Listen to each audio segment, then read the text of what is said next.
여러분, 내일 모레가 무슨 날이죠? 내일 모레 12월 25일은 성탄절이죠. 성탄절. 우리는 성탄절 인사를 어떻게 합니까? 네, 우리 옆 사람한테 한번 그렇게 인사해 볼까요? 메리 크리스마스.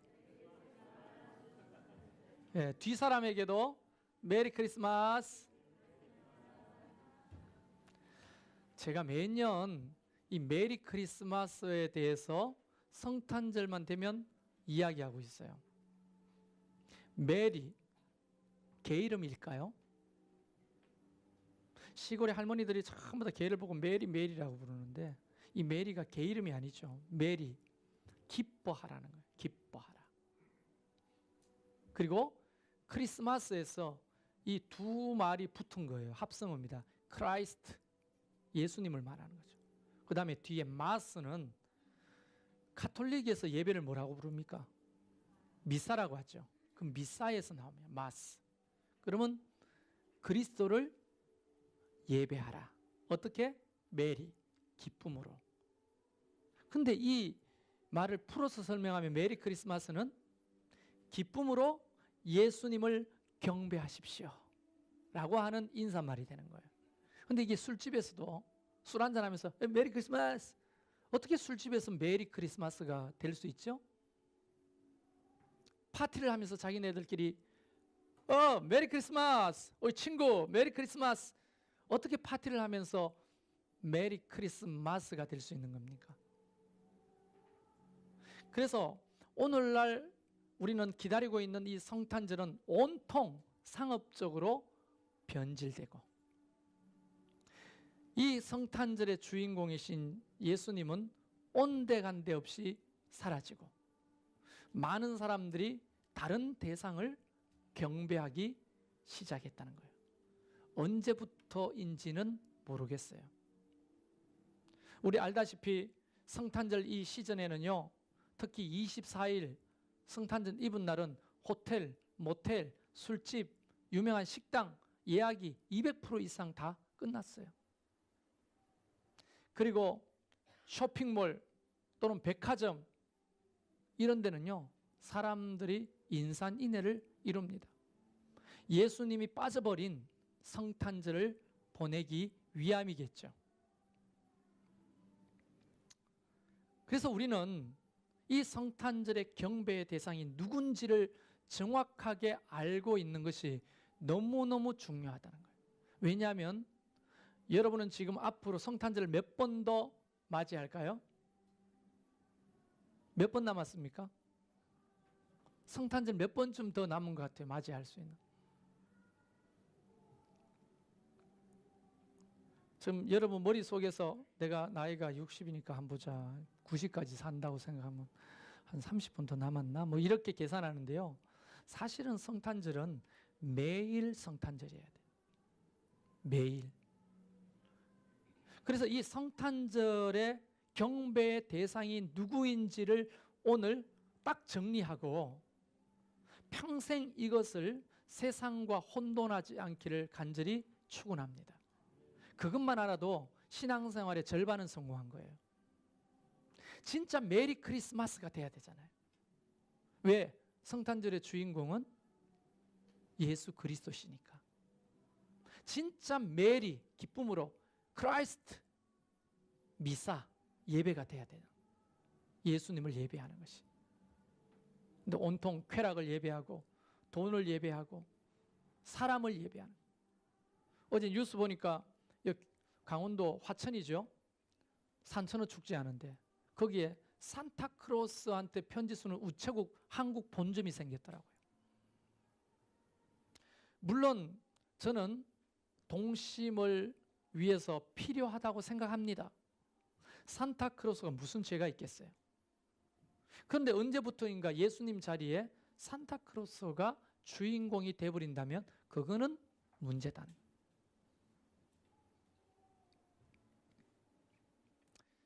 그래서 오늘은 설교를 답부터 얘기하고 설명을 하려고 합니다. 여러분, 우리의 경배의 대상은 바로 따라합시다. 경배의 대상은 창조주 하나님이시다. 우리가 믿는 믿음의 대상은요, 창조주 하나님이세요. 근데 이 창조주 하나님은 너무 광대하신 분이에요. 그래서 우리는 그분을 볼 수도 만질 수도 없습니다. 그래서 어디에 누구를 향해 경배해야 될지 모르는 거죠. 그분이 얼마나 광대하신가 한번 보십시오. 여러분, 지구가 너무 큽니다. 우리는 한눈으로 우주에 나가지 않는 이상 지구를 한눈에 볼 수가 없어요. 너무 크기 때문에. 근데 태양은요, 지구보다 훨씬 더 큽니다. 근데 이 우주에 비하면 지구는, 태양은 먼지 티끌만큼도 안 되는 거예요. 이 어마어마한 무한대의 우주를 창조하신 하나님이라면 그분이 얼마나 광대하신 분이겠어요. 감히 진짜 미약한 우리 인생이 하나님이 누군지 어떤 분인지 다 알 길이 없는 거예요. 그러니까 하나님을 등지고 결국은 죄를 짓고 사람들은 다 죄 속에 빠지게 된 거죠. 그래서 결론이 뭐냐? 우리는 하나님을 등지고, 창조주 하나님을 등지고 죄를 지었기 때문에 죄의 삭은, 로마서 3장에 뭐라고 되어 있습니까? 죄의 삭은 사망이에요. 그래서 모든 인류는 다 죽습니다. 어떻게 죽느냐? 죄 때문에 죽는 거예요. 만약 우리 인간이 죄가 없다면 영생하는 사람이 있겠죠. 그런데 인류 역사상 진시 황제도 불로초를 먹고 영생해 보려고 했으나 그는 50이 못 되어 죽었습니다. 세계를 3분의 2 이상 정복했던 나폴레옹도 그렇게 죽었고, 태무진 누구예요? 징기스칸도 한 사람의 지도자가 가장 많은 땅을 차지했던 사람이 징기스칸이에요. 나폴레옹보다 훨씬 더 큰 땅을 지배했지만 그는 먼지가 되고 티끌이 되고 사라진 거예요. 우리 인간은 죄 때문에 다 죽는 겁니다. 근데 하나님이 이걸 안타까이 여겨 나를 섬기라, 내게로 돌아오라. 어디로 돌아가야 돼요? 하나님이 얼마나 큰데 어디로 돌아가야 돼요? 모르니까 하나님이 결정하신 거예요. 무엇이 되기로? 인간이 되기로. 그 인간이 되셔서 오시는 날이 뭐냐? 바로 성탄절인 겁니다. 성탄절. 근데 그분이 어떻게 오시느냐? 바로 동정녀인 마리아의 몸에서 성령으로 잉태돼서 태어났다는 거예요. 사람들이 말합니다. 웃기고 있네. 어떻게 남자하고 자지도 않았는데 애를 배? 수천녀가 어떻게 아기를 가져? 말도 안 되는 소리 하고 있어. 여러분, 하나님이 사람보다 지혜가 많을까요? 적을까요? 비교 대상이 아니죠. 비교 대상이. 이상화가 스케이트를 잘 탈까요? 제가 스케이트를 잘 탈까요? 좀 기분은 나쁘죠. 비교 대상이 아니지, 그거는. 유현진이가 공을 잘 던지겠어요? 제가 공을 잘 던지겠어요? 그게 어떻게 비교 대상이 됩니까? 근데 사람끼리도 이렇게 비교 대상이 안 되는데 하나님의 지혜와 인간의 지혜는 비교가 안 되는 거예요. 자, 사람의 지혜에 대해서 이야기하겠습니다.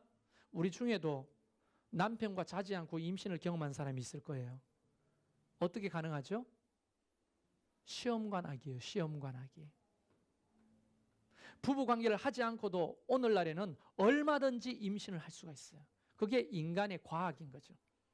근데 하물며 이 세상 만물을 지으신 하나님이 독생자를 보내실 때 동정녀의 몸에 사람을 못 만들겠어요? 못 만든다고 주장하는 사람은 인간이 하나님보다 더 지혜롭다고 생각하는 사람이겠죠. 하나님은 충분히 하고도 남으신. 그래서 이 땅에 오신 날입니다. 뭐 때문에 오셨을까요? 인간이 죄를 짓고 다 죽을 수밖에 없는 거예요. 그래서 주님은 이 죄의 삭은 사망이라고 했잖아요. 죽어야만 용서를 받게 돼 있어요. 죄는. 그래서 사람을 다 죽일 수 없으니 그래, 내 잘못이다. 내가 인간을 너무 사랑한 잘못이지. 내가 대신 모든 사람의 짊어지고 모든 사람의 죄를 짊어지고 대신 죽어야 하겠다 하고 사람의 몸으로 이 땅에 오셔서 모든 인류, 앞으로 태어나지 않는 사람의 죄까지도 다 대신 뒤집어 쓰고 죽으신 사건이 십자가의 죽으신 사건인 거예요. 그렇게 사람들이 또 코웃음을 치면서 이렇게 묻습니다.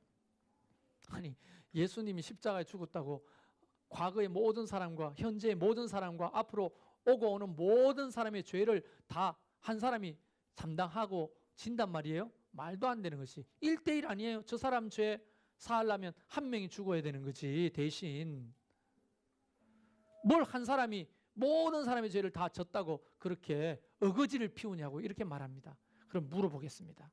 제가 그래서 개미 비유를 하는 거예요. 개미 비유. 자, 개미 비유를 하는데 어떤 개미 비유냐? 우리 큰딸이 예성입니다. 그렇죠? 개미 100만 마리하고 예성이 생명하고 바꿀 수 있어요? 없어요? 그럼 1억 마리 드릴게. 가능해요? 그럼 이 지구상에 있는 모든 개미가 몇백 마리가 넘겠죠? 헤아릴 수가 없죠. 그 개미 새끼를 다 죽여. 지구에 있는 모든 개미 새끼를 다 죽일 테니까 예성이 생명 내놔요. 그러면 주겠어요? 왜요? 사람의 이 존엄성, 생명은요, 개미하고 비교할 수가 없는 거예요. 우리가 한 명이 죽는다면 개미 몇 마리를 살릴 수 있겠어요? 가치를? 이 지구상에 있는 모든 개미들보다 가치가 더 있는 게 인간의 생명이잖아요. 그러면 하물며 천지 만물을 창조하신 하나님의 생명은 우리 인간 몇 명하고 바꿀 수 있겠어요? 그래서 과거의 모든 인류와 현재 모든 인류와 오고 오는 모든 인류의 생명과도 바꿀 수 있는 거예요. 그래서 주님은 그 모든 여러분의 모든 인류의 죄를 대신 뒤집어 쓰고 대신 벌받아 죽으심으로 우리에게 뭘 주셨습니까? 생명을 주시는 거예요. 그래서 우리는 미친 듯이 예수 믿으세요, 예수 믿고 구원받으세요 라고 하는 말을 안 할 수가 없는 거예요. 그래야 우리는 사망의 문제가 해결되는 거예요. 예수 믿어도 죽는데요, 성경은 말합니다. 두 가지의 생명이, 사망이 있다고. 첫 번째 사망은 바로 내가 육체가 죽는 사망이에요. 그게 첫 번째 사망이에요. 요한계시록에 보면 두 번째 사망인데 그게 뭐냐? 지옥불에 들어가는 사망이에요. 영벌, 영원한 벌이라는 거예요. 그것이 바로 두 번째 사망인 거예요. 여러분이 만약 예수 그리스도를 안 믿고 죽으면 모두 다 영벌에 처해진다고 성경은 말하는 겁니다. 그래서 인간은 어떻게 사망을 가장 두려워하는 거예요. 죽음을. 근본적으로 우리는 느낄 수 있어요. 두려운 거예요. 사망이. 왜냐하면 이 땅의 모든 것들이 무로 돌아가요. 무. 쌓아놨던 모든 명예, 명성, 관계, 재산, 건강, 여러분이 가지고 있던 모든 추억, 죽으면 다 단절과 끝이에요. 동시에 그들은 영원한 지옥불로 들어가는 거예요. 이 문제를 해결하지 않고 우리가 남은 인생을 산다는 것은 영적인 스턴트맨이에요. 너무 위험천만한 거예요. 그래서 예수 믿지 않은 거잖아요. 그것을 해결하기 위해서 예수님이 오신 날이 뭐예요? 성탄절이라는 거예요. 그래서 성탄절은 기쁘지만 동시에 굉장히 슬픈 날입니다. 우리가 기쁘지만 슬프다, 재밌지만 슬프다, 이런 걸 우프다 이렇게 말하잖아요. 정말 우픈 날이에요. 성탄절은. 그러니까 우리가 막 술 먹고 파티를 하고 막년에다 뭐다 하면서 막 값비싼 선물을 주고받고 쾌락을 즐길 그런 날이 아니라는 거예요. 우리의 죄를 위하여 이 땅에 오신 바로 그 예수 그리스도, 그분이 성탄절의 주인공이라는 거예요. 할렐루야. 그러니까 우리가 성탄절 날 경배해야 될 대상은 사람 산타크로스도 아니고 쾌락과 물질도 아니고 오직 예수 그리스도를 경배해야 되는 거예요. 할렐루야. 그것만 딱 붙들고 살면 신앙생활에 이단에 빠질 일도 없고 타락할 일도 없는 거예요. 신앙의 50%는 성공한 거예요. 이번 성탄절 맞이하여 거짓 경배를 하는 사람에 대한 이야기가 오늘 성경에 기록되어 있습니다. 거짓 경배. 실제로는 쾌락을 경배하면서, 실제로는 돈을 경배하면서, 실제로는 세상을, 권세를 경배하면서 예수 그리스도를 경배하는 척하는 이 거짓 경배자가, 그 원조가 누구냐? 성경에 나오는 인물입니다. 헤롯이라는 사람이. 헤롯. 여러분 헤롯에 대해서 조금 디테일하게 설명을 해보겠습니다. 헤롯은요 이방인이 아니에요. 유대인이 아니에요. 이방인이에요. 이방인. 근데 그때 당시에 이스라엘은 정치적으로 로마의 식민지로 되어 있었거든요. 황제가 다스리는 거예요. 황제가 다스리는데 그 나라 임금을 세우면 어떻게 돼요? 황제가 다스리지만 지도자는 필요하잖아요. 그리고 임금을 세워야 되는데 그 임금을 세우려고 봤더니 유대인은 자기들끼리 속닥속닥 해가지고 독립운동을 할 가능성이 높아요, 안 높아요? 그래서 이방인을 물색하고 있었던 거죠. 이방인을 왕으로 세울 거라고. 근데 유대인이 왕으로 돼야 되는 게 맞지만 이방인을 찾아보니까 그 중에서 아부를 제일 잘하는 이방인 한 사람이 있었는데 그 사람이 누구냐? 헤롯이에요. 이 사람은 어디 사람이냐? 이두메라고 하는 이방 출신 이방인이에요. 돼지고기를 무척 좋아하는. 유대인들은 성경에 돼지고기 먹지 말라 하기 때문에 안 먹거든요. 그런데 이두메 사람인 헤롯은 돼지고기를 좋아해요. 그런데 로마 황제한테 아부를 했어요. 아마 뇌물도 바쳤겠죠. 저를 딱 한 번 유대인의 왕으로 세워줘 보십시오. 충성을 다하겠습니다. 그렇게 해서 무혈 사태로 이스라엘을 장악하는 왕이 된 거예요. 자, 그런데 왕이 되고 보니까 유대인들이 보통 국민입니까? 유대인들은요 자존심이 상당히 셉니다. 여호와 하나님만을 믿지 이방인들은요 개돼지 취급하거든요. 그가 왕이든 국회의원이든 상관없이 이방인이다 그럼 개돼지 취급해요. 그런데 이방인 이두메 사람이 왕이 됐으니까 따르겠어요, 안 따르겠어요? 여러분이 잘 느낌이 없다면 일본의 나카무라상이 우리나라의 대통령이 됐어요. 지지할까요? 어떻게 해요? 나카무라상. 일본의 나카무라상이 우리나라 대통령이 됐어. 지지하겠어요? 안 하겠죠. 그러니까 이 나카무라상이 대통령이 돼가 한국에서 대통령 하는데 그 민족의 감정 때문에 백성들을 이끌 수가 없는 거예요. 그래서 이 헤롯이 유대인들의 환심을 얻기 위해서 돼지고기를 끊었던 겁니다. 실제로 있었던 얘기예요. 그 맛있는 삼겹살을 끊어. 나도 율법에 먹지 말라 하는 음식을 안 먹겠어요. 나도 유대인입니다. 그게 통하겠냐고요? 안 통하죠. 그래서 참모들을 모았어요. 모아가지고 야 정치하기가 너무 힘드니까 이 유대인들의 마음을 좀 얻을 수 있는 방법이 없을까? 비책을 좀 연구해봐 하니까 그 참모들 중에는 유대인들도 있었을 거 아닙니까?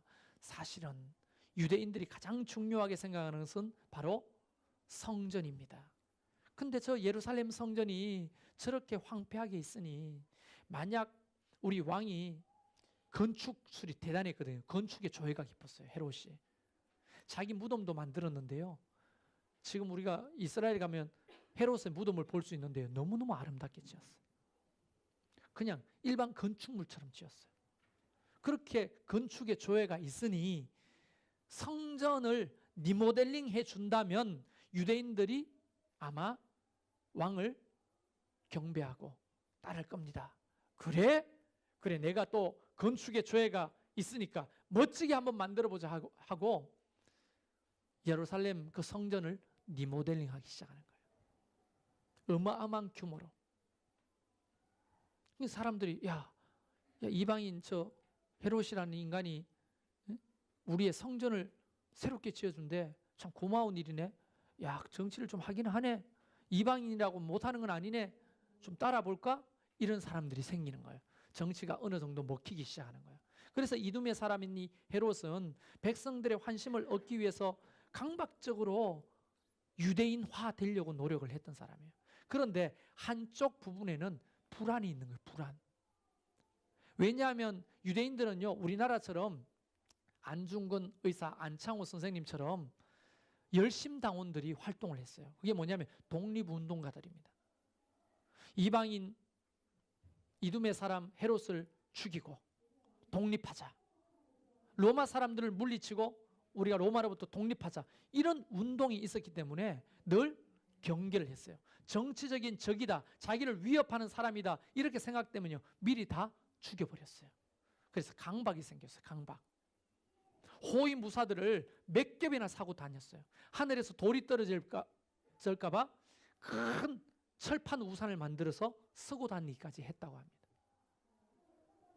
그러니까 누가 혹시 자기를 해할까 봐 물도 한 모금 제대로 못 마시고요. 이 물 맡은 자, 음식 맡은 자들이 미리 먹어봐야 돼요. 독이 있을까 봐. 그래서 다 검사가 끝난 음식만 그 물만 마시는 거예요. 여러분 강박 알죠? 조금만 더러우면 이런 종이 하나 맞추고 가가지고 손 막 씻는 거예요. 손을. 또 잔을 하나 만졌잖아요. 그럼 또 가가 막 씻어. 막 이렇게. 이 강박이잖아요. 그리고 어떤 사람이 이런 강박이 있습니다. 여러분 바닥에 바둑판처럼 금이 있잖아요. 이걸 안 밟고 다녀요. 불안해가지고. 재수 없어질까 봐. 이 강박이죠. 저는 이런 강박도 봤습니다. 음식을 먹다가 뭐가 하나 고춧가루가 딱 떨어진다. 이거 어떡하지? 다 먹다가 말고 물수건이요 아줌마 물수건. 이런 목사님도 봤어요. 이 강박이죠. 강박. 너무 비정상적인 거예요. 그런데 헤롯의 강박은 뭐냐? 자기한테 눈빛을 보냈잖아요. 어쩌고 나 죽이려고 하는 거 아니야? 사람한테 야 쟤 죽여버려. 죽였어요. 누구까지 죽이느냐? 아내, 장모, 3명의 아들까지 다 죽여요. 자기한테 정치적으로 해가 된다는 사람은 다 죽여버려요. 그러니까 이게 정치적인 강박이죠. 권력에 눈이 멀어가지고. 그의 경배의 대상은 뭐였을까요? 권력이에요. 권력. 권력은 따라오는 게 뭐 있잖아요. 쾌락과 돈이 따라오는 거예요. 그래서 이 권력을 숭배하는 헤롯이 된 거예요. 병적으로. 정신병자죠. 여러분 아내도 죽이고 장모도 죽이고 3 아들까지 죽인다면 그게 정신병자가 아니고 뭐겠습니까? 마크로바우스라고 하는 5세기 작가가 이런 말 했어요. 내가 헤롯의 아들이 되기보다 헤롯의 돼지가 되는 게 낫겠다. 돼지는 안 죽이니까. 안 먹자는 돼지를 안 먹잖아요. 안 먹기로 했잖아요. 아들이 되기보다 돼지가 되겠다고. 그런 문학가가 그런 표현까지 쓸 정도의 강박이 심했다는 거예요. 자, 그런 와중에 갑자기 페르시아에서 동방박사 3사람이 찾아옵니다. 이 동방박사는 성경에 나타나는 눈치 없는 원조예요. 눈치 없는 사람, 원조, 동방박사. 동방박사가 화려한 옷을 입고 오는 거예요. 왜냐하면 페르시아는요, 자색옷이 유명하거든요. 요셉이 입었던 자색옷, 아버지가 너무 사랑한 나머지 야곱인 아버지가 아들인 요셉에게 다른 형들이 있는데도 자색옷을 입혔어요. 그 자색옷이 뭐냐? 질질질 끌고 다니는 옷이에요. 그게 뭐냐? 비단옷이에요. 비단옷. 페르시아산 비단옷. 중국 실크로드를 통해서요, 비단이 굉장히 많이 들어왔어요. 그러니까 이 페르시아는 굉장히 화려해요. 300이라고 하는 영화 보셨어요? 300. 거기 보면 페르시아 왕이 코끼리를 타고 오잖아요. 얼마나 화려하면 코끼리를 치장하고 자기 몸도 막 두르고 막 반지 같은 걸 끼고 피어싱을 하고 막 이러잖아요. 페르시아가 굉장히 화려합니다. 근데 그 동방박사들이 자색옷을 탁 입고 황금과 유황과 모략을 가지고 그냥 낙타를 그냥 타고 온 게 아니에요. 정말 화려하게 꾸며진 낙타를 타고 탁 왕을 찾아온 거예요. 대국에서 왔으니까 헤롯도 그를 맞이하면서 잔치를 부르죠. 이 먼 길을 오셨군요. 어떻게 오셨습니까? 동방박사 눈치가 좀 있었다면 그거는 말씀드릴 수 없고 이래야 되는데, 네, 이곳에 위대한 왕이 탄생한다고 소리를 듣고 왔습니다. 그러니까 헤롯이 막 떨면서 뭐라고요? 왕이 태어난다고요? 지금 안 그래도 자기를 위협하는 모든 사람을 죽이고 있는데 위대한 왕이 태어나고 있다는 거예요. 그러니까 이게 감출 수가 없는 거예요. 그래도 포크페이스 하는 거예요. 괜찮은 척하고 그렇습니까? 왕이 태어난다고요? 어디서 왕이 태어난다고 하더이까? 이렇게 물으니까 저 별을 보십시오. 별이 우리를 이것까지 인도했습니다. 그래요? 헤롯이 생각할 때 대단한 왕이 태어날 것 같거든요. 자기 위협을 느껴서 강박적으로. 그리고 말하는 것이 이렇게 말합니다. 자세히 알아보고 저한테도 알려주시지요. 저도 가서 경배할 것입니다. 이게 거짓 경배예요. 그리고는 박사들이 왕에게 한 대접을 쫙 받고 별을 따라 갔더니 베들레헴이야. 그곳에서 아기 예수님을 만나 경배하고 유황과 모략과 그 모략을 다 바치고 그날 밤 하루 자고 이제 헤롯에게 돌아가는 거예요. 근데 그날 꿈에 하나님의 사자가 헤롯에게로 돌아가지 말라. 성경은 없지만 아마 이렇게만, 그는 거짓 경배자다. 그리고는 동방박사가 돌아갔어요. 근데 헤롯은요, 동방박사만 기다리는 거예요. 그래서 동방박사를 기다리는 거예요. 얘들아, 아직 박사의 소식은 없느냐? 언제 오는지 빨리 알아봐라. 오늘 하모니 목장 연극하는데요, 저를 섭외를 안 하시더라고. 불안한 거예요. 동방박사가 어디쯤 오는지 빨리 알아보고. 사람들을 보내가지고 막 알아보는데 소식이 없는 거예요. 결국은 베들레헴까지 보냈지만 동방박사의 흔적은 찾아볼 길 없어요. 눈이 뒤집어졌어요. 왕이 태어났는데 그 왕이 어디 있는지 몰라. 불안한 거예요. 불안한 거예요. 그래서 밥도 물리고 미친 듯이 눈에 광기가 시퍼래서 결국은 이런 어명을 내리고 맙니다. 그 어명이 16절에 있어요. 읽어보면 이에 헤롯이 박사들에게 속은 줄 알고 심히 노하여 사람을 보내어 베들레헴과 그 모든 지경 안에 있는 사내 아이를 박사들에게 자세히 알아본 그때를 기점으로 하여 2살부터 그 아래를 다 죽이니. 이 말이 무슨 말입니까? 2살 아래 모든 남자아이를 다 죽이도록 명령하는 거예요. 그러면 그 중에 어떤 놈 한 놈은 걸려서 나의 정적인 위대왕이 죽겠지, 이렇게 생각하고, 그 소식을 들은 우리 예수님의 육신의 아버지인 요셉과 마리아는 나귀를 타고 그 강보에 쌓인 아이를 안고 고향을 떠나는 거예요. 어디로 피난 갑니까? 이집트로 피난을 가는, 이집트로. 헤롯의 죽음을, 그 살인마의 미치광이 짓을 피해가지고 가는 거예요. 그래서 이집트에 가면요, 지금도 예수님 피난 교회가 있어요. 지하에. 그 위에 콥틱 교회가 크게 세워져 있죠. 성지 순례자들이 반드시 가보는 곳이에요. 예수님이 와가지고 피난 와가지고 이 미치광이 헤롯을 피해서 피난와서 지냈던 곳, 그곳이 바로 예배당이 된 거예요. 여러분, 이 헤롯을 한번 생각해 보세요. 이 헤롯은 왕이 어디서 태어난지 알려달래요. 왜? 자기도 경배하고 싶다는 거예요. 이게 거짓 경배예요. 실제로 그가 숭배하고 경배하는 것은 권력이고 쾌락이고 돈이었습니다. 오늘날 이 헤롯 같은 사람이 얼마나 많겠어요. 성탄절날 예배 싹 드리고 가가지고 파티를 벌이고, 물론 즐겁게 지내고 뭐 가족들끼리 선물을 자그마한 거 교환하고 예수님의 소식을 전하고 맛있는 음식을 먹는, 그게 무슨 죄가 되겠습니까? 제가 말하는 것은 그런 것이 아니라 예수님을 경배하는 데는 관심이 없어요. 온통 권력과 쾌락과 돈을 숭배하는 오늘날 수많은 거짓 경배자인 헤롯들이 난무하는 시대에 우리는 성탄절을 맞이하게 돼 있다는 거예요. 여러분, 우리가 성탄절날 왜 사랑의 연탄 나눔을 하는 줄 아십니까? 900장의 연탄을 배달합니다, 매년.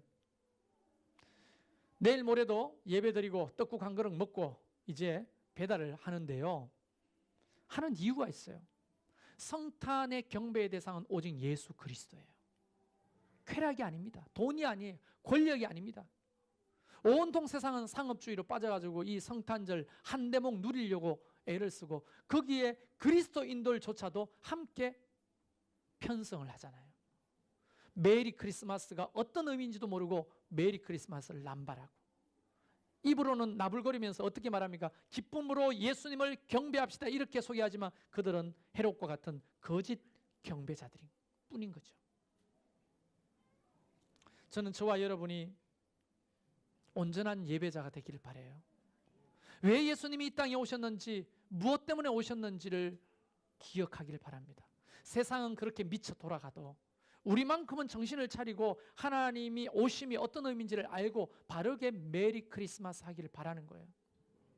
여러분, 가난하고 헐벗은 자들 우리가 성탄절날 도우는 이유는요, 여러분 솔직히 말하면 사랑의 연탄 나눔하러 가면요, 창고에 연탄이 가득한 집이 있어요. 있어요, 없어요? 국가가요, 가난한 사람들한테 연탄 다 나눠줘요. 또 우리가 거기에 보탤 뿐이죠. 그런데 왜 합니까? 국가가 다 나눠주는데. 가난한 사람들을 돌아보고 그들을 위로하고 예수님의 나심을 소개하는 이 행위는 너무 중요한 거기 때문입니다. 왜냐하면 예수 그리스도도 이미 성천하셔서 없기 때문에, 우리 주변에 없기 때문에 예수님을 경배하는 게 어떻게 경배합니까? 여러분 예배당에 와가지고 최성열 목사를 바라보고 있지만 최성열 목사를 경배하는 건 아니잖아요. 하나님을 경배하는 거잖아요. 그런데 뭐해 이게? 추상적이야. 하나님이 도대체 어디 있다는 말인가? 목사님은 이곳에 하나님의 영광이 가득하고 임재가 있다고 말하는데 도대체 느낄 수가 없어요. 그래서 예수님이 이렇게 말했죠. 내가 감옥에 있을 때 네가 나에게 먹을 것을 갖다 주고 옷을 갖다 주지 않았니? 내가 목마를 때 네가 물을 주지 않았니? 내가 힘들 때 나를 보살펴 주지 않았니? 예?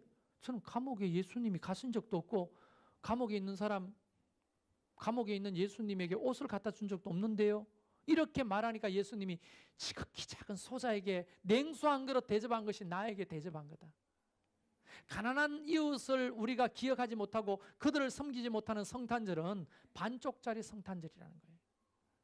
그래서 이 사랑의 연탄 나눔은 어떤 의미에서 가난한 사람들을 돕고 위로하는 행사도 되지만 우리 그리스도인들이 이 성탄절의 의미를 바르게 깨닫고 이 중심을 놓치지 않고 평생 성탄절을 보내고자 하는 교회의 목회적 장치입니다. 장치.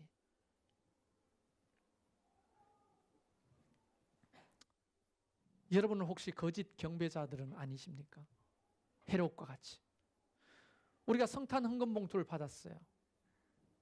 이 헌금 봉투는 매년 사랑의 연탄을 구입하는 데 사용해 왔고 또 남으면 사랑의 연탄 나눔에 기부를 해왔습니다.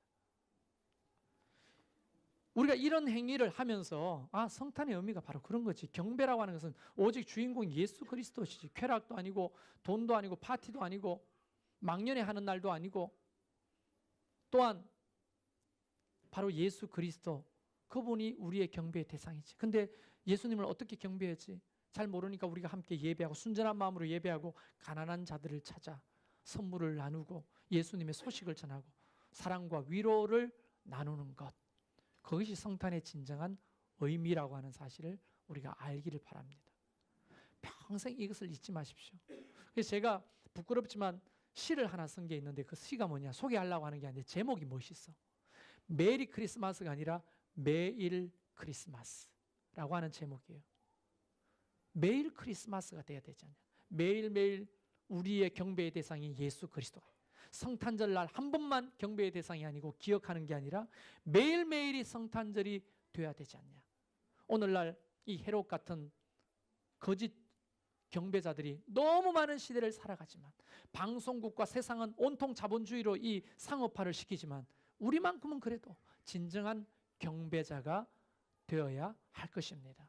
저와 여러분이 진정한 경배를 할 줄 아는 믿음의 성도들이 되기를 주의 이름으로 축원합니다. 할렐루야. 우리 같이 주님을 기다리는 마음으로 같이 찬양합시다.